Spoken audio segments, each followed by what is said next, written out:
Away they go. Maypan from the outside, running by the rally Shadows Raps. Larmagnac is racing in third from the outside. And moving up by the rallies Libre Lang, Exceptional Angel.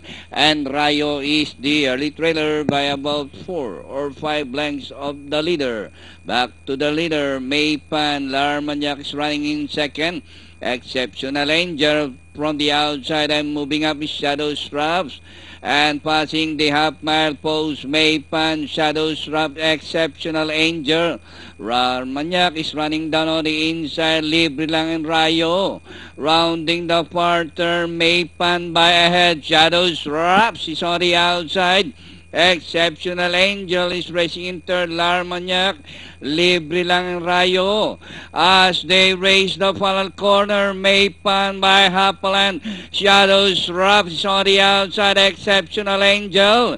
Entering the last 150 meters more to run, Maypan, Shadows Raps is on the outside, but still Maypan and Shadows Raps in second. Entering the finish line, Maypan, this time by some 2 lengths now, and finally Maypan, Shadows Raps, Exceptional Angel, Libre Lang, Rayo, and Larmagnac comes last.